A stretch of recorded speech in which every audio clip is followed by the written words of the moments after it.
বর্তমান সরকারের অন্যতম মূল অঙ্গীকার হচ্ছে আইন শৃঙ্খলার উন্নয়ন এবং জননিরাপত্তা নিশ্চিতকরণ।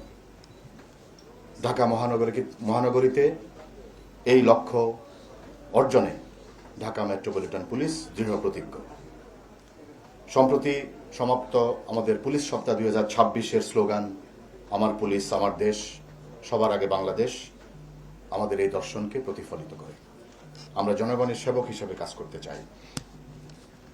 প্রিয় সাংবাদিকবৃন্দ, ঢাকা মহানগরীতে প্রায় 3 কোটি মানুষের বসবাস। এই নগরীতে ছিনতাই, মাদকের বিস্তার, চাঁদাবাজ, কিশোর গ্যাংয়ের উৎপাত, অনলাইন জুয়া, সাইবার প্রতারণা, হ্যাকিংয়ের মতো অপরাধসমূহের বিরুদ্ধে গত 1 মে 2026 থেকে ডিএমপি বিশেষ অভিযান শুরু করেছে। Cyber hacking, cyber bullying, online জুয়া, প্রতারণা সহ অনলাইন ভিত্তিক অপরাধসমূহ প্রতিরোধে ডিএমপি নিরলসভাবে কাজ করে যাচ্ছে। নাগরিকদের ডিজিটাল নিরাপত্তা দিতে ডিএমপির সাইবার ইউনিটকে ক্রমশ শক্তিশালী করা হচ্ছে। আপনারা জেনে খুশি হবেন, সম্প্রতি ডিএমপির সিটিটিসির অধীনে স্থাপিত ডিজিটাল ফরেনসিক ল্যাব আইসিটি মন্ত্রণালয়ের স্বীকৃতি লাভ করেছে, যা সাইবার সুরক্ষা আইন এবং এর অধীনে যে মামলা সেগুলোর তদন্তের ক্ষেত্রে যুগান্তকারী ভূমিকা রাখবে।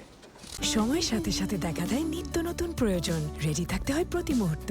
তাই এলো ইনোভার, যেন আপনি লাইফে থাকেন রেডি প্রতিদিন। Innova, designed for now.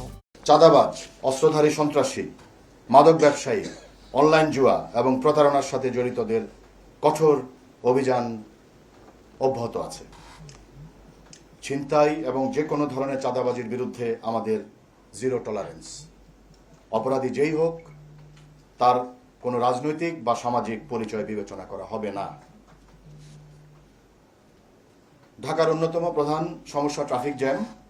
আমরা ঢাকার ট্রাফিক ব্যবস্থাপনাকে আধুনিক ও সচল করতে নিত্য নতুন কর্মপরিকল্পনা হাতে নিচ্ছি এবং চালক ও পথচারীদের মধ্যে সচেতনতা সৃষ্টি করছি। আমরা এর মধ্যে ট্রাফিক ম্যানেজমেন্ট সিস্টেমকে প্রযুক্তি নির্ভর করেছি। গুরুত্বপূর্ণ মোড়গুলোতে এআই ভিত্তিক ক্যামেরা স্থাপন করা হয়েছে। সড়ক পরিবহন আইন লঙ্ঘনের ভিডিও ফুটেজের ভিত্তিতে প্রসিকিউশন চালু হয়েছে। এর ফলে সড়কে আইন মানার প্রবণতা লক্ষ্য করা যাচ্ছে। নাগরিকদের অনলাইন জিডি করার সুবিধা সহ সকল ধরনের অপরাধের তথ্য শেয়ার করার জন্য হ্যালো ডিএমপি এবং হোটেলে অবস্থানকারী সন্দিগ্ধ ব্যক্তি ও অপরাধীদের শনাক্তকরণের নিমিত্তে হোটেল বর্ডার ইনফরমেশন সিস্টেম সহ বেশ কিছু প্রযুক্তি নির্ভর অ্যাপস চালু করা হয়েছে। ডিএমপিকে আরও জনবান্ধব, গতিশীল এবং জবাবদিহিমূলক করতে পুলিশের প্রযুক্তিগত সক্ষমতা বৃদ্ধি আমাদের অন্যতম লক্ষ্য। প্রিয় সাংবাদিকবৃন্দ, আসন্ন ঈদুল আজহার, কোরবানির পশুর হাট, ঈদ জামাত, শপিং মল এবং আবাসিক এলাকার নিরাপত্তা আমাদের কাছে সর্বোচ্চ অগ্রাধিকার। ঘরমুখী মানুষের নিরাপদ ও নিরবচ্ছিন্ন যাতায়াত নিশ্চিত করতে বাস টার্মিনাল, লঞ্চঘাট ও রেল স্টেশনে বিশেষ নিরাপত্তা ব্যবস্থা গ্রহণ করা হয়েছে। অতিরিক্ত ভাড়া আদায় এবং অতিরিক্ত যাত্রী বহনের বিরুদ্ধে কঠোর ব্যবস্থা নেওয়া হবে। ঈদের ছুটিতে নগরের নিরাপত্তায় অতিরিক্ত ফোর্স মোতায়েন করা হবে।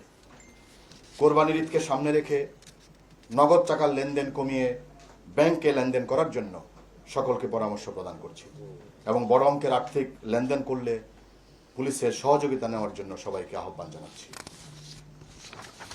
আসন্ন ঈদকে ঘিরে অজ্ঞান পার্টি, মলম পার্টি, ছিনতাইকারী, জাল নোট প্রতিরোধে ডিবি ও থানা পুলিশকে সর্বোচ্চ সক্রিয় করা হয়েছে। ডিএমপির প্রতিটি থানায় মত বিনিময় সভা করা হচ্ছে। আমরা ঢাকার সম্মানিত নাগরিকদের মতামত নিয়ে সর্বোত্তম পুলিশি সেবা দিতে চাই।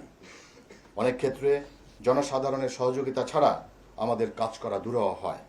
চাঁদাবাজি ও মাদকের বিরুদ্ধে সমাজের সবাই মিলে প্রতিরোধ গড়ে তুলতে হবে।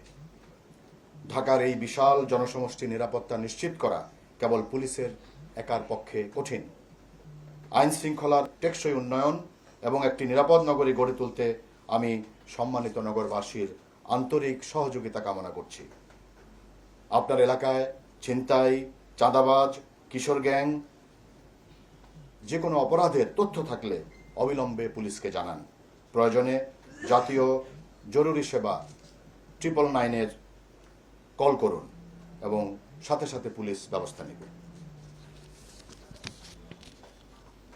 প্রিয় নাগরিকবৃন্দ, আপনাদের একটি সঠিক তথ্য বড় কোনো অপরাধ বা দুর্ঘটনা রুখে দিতে পারে। আসন্ন ঈদুল আজহায় পশুর হাটে কেনাবেচা থেকে শুরু করে ফাঁকা ঢাকা নিরাপত্তা রক্ষায় আপনারা সচেতন থাকবেন এবং ট্রাফিক আইন মেনে আমাদের আধুনিকায়নের এই যাত্রাকে সফল করতে সহযোগিতা করবেন। প্রিয় সাংবাদিকবৃন্দ, আপনারা আপনাদের লেখনী এবং রিপোর্টের মাধ্যমে আমাদের যেমন গঠনমূলক সমালোচনা করবেন, তেমনি পুলিশের ভালো কাজেরও প্রচার করে নগরবাসীকে সচেতন করতে ভূমিকা রাখবেন। পুলিশ, জনগণ, গণমাধ্যম আমরা সকলে কাঁধে কাঁধ মিলিয়ে কাজ করলে ঢাকাকে একটি নিরাপদ শহর হিসাবে গড়ে তুলতে পারব। গণমাধ্যমের সম্মানিত সাংবাদিক বৃন্দের কাছে অনুরোধ, আপনাদের কাছে যদি কোনো ধরনের অপরাধের তথ্য প্রমাণ থাকে অবশ্যই আমাদেরকে জানাবেন, সাথে সাথে আমরা সেই অপরাধ এবং অপরাধীর বিরুদ্ধে ব্যবস্থা গ্রহণ করব। আমাদের যদি কোনো পুলিশ সদস্য সেটা করতে বিলম্ব করে তাহলে সেই পুলিশ সদস্যের বিরুদ্ধেও আমরা তাৎক্ষণিক ব্যবস্থা নেব। কিশোর গ্যাংয়ের বিরুদ্ধে আমাদের অভিযান অব্যাহত আছে এবং আপনারা জানেন যে কিশোর গ্যাং বিরুদ্ধে আমাদের যে শক্ত অবস্থান, এর ধারাবাহিকতায় আমরা মোহাম্মদপুরে একটি পুলিশ ফাঁড়ি প্রতিষ্ঠা করেছি। কিশোর গ্যাংয়ের তালিকা আমাদের কাছে আছে। আমরা কিশোর গ্যাং যারা গ্যাং লিড করে তাদের বিরুদ্ধে আমাদের তথ্য সংগ্রহ অব্যাহত আছে এবং তাদের বিরুদ্ধে আমাদের অভিযান অব্যাহত আছে। তবে এই ক্ষেত্রে আমি বলবো, কিশোর গ্যাং আপনারা নিশ্চয়ই জানবেন যে কিশোর গ্যাংয়ের অনেক সদস্যকে আমরা এর মধ্যে আমাদের আইনের আওতায় নিয়ে এসেছি এবং পর্যায়ক্রমে আমাদের কিশোর গ্যাংয়ের এই যারা সদস্য তাদের সবাইকে আইনের আওতায় নিয়ে আসা আমাদের পরিকল্পনা।